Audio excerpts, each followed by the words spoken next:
Nestled on the western edge of the Texas Hill Country lies Llano Springs Ranch. Located just south of Junction, this 5,100-acre ranch holds the headwaters of the South Llano River, which for the last 14 years has been entrusted to the Vandivier family. We purchased this property in 1994, and when we did, it was your typical neglected ranch.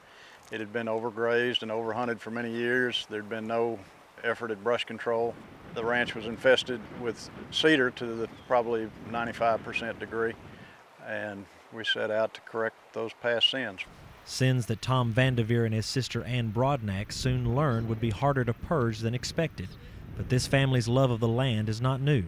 They have a tradition of nurturing nature that goes back many generations to the woodlands of Indiana, so they're not afraid of hard work. My full-time job is in Austin. I'm an attorney and practice law there. My wife might disagree with you. She might say this ranch is my full-time job and that's my part-time job, but my usual routine is to work in Austin as an attorney Monday through Thursday, and Thursday night I'll get in my truck and come out here and work here Friday through Sunday and turn around and go back and repeat the process. This rigorous schedule has allowed them to clear over half of their cedar-infested acres, causing the land to respond in a multitude of beneficial ways. After you clear the cedar out, the beneficial plants begin to thrive. And this behind me is an example of this. You can see these oak tree trunks are no longer bare. We've got a variety of desirable plants coming in. We've got the agaritas, which fill a niche in the food supply. We've got the live oak of various generations. You can see the very small live oak, which is new growth, and the various stages of the years that have been allowed to proliferate. These plants are food. It gives the deer and wildlife a place to have shelter and food and the things they need, so the wildlife thrives. The grasses also recover over time, which means when the rains come, the ground acts like a sponge and the water goes into the aquifers, which recharges springs and recharges the river and benefits this ranch and everybody downstream too. So it's all interconnected. You start taking care of the land and good things happen.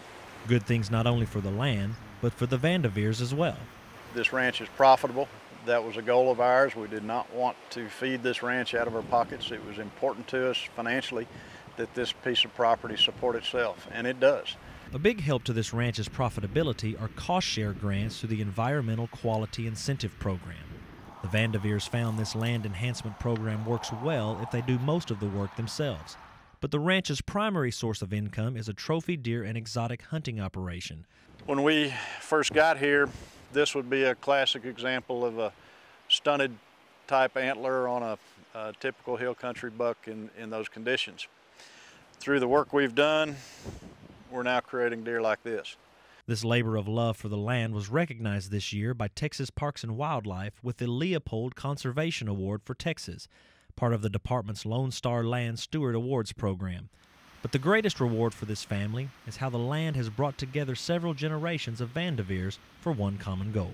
It's a family experience from start to finish. That's what makes it such a joy. It's something that we share between us. It's something we plan for and truly have a bond between us because of this land. I can't think of any greater blessing on a family than to have something that pulls them together even more strongly than just their love for each other. What we're trying to do here is keep together a large tract of land, create better habitat, better water resources, and hope that a lot of other folks will choose to do the same thing. Reporting from Kimball County, Texas, I'm Ed Wolf for Voices of Agriculture.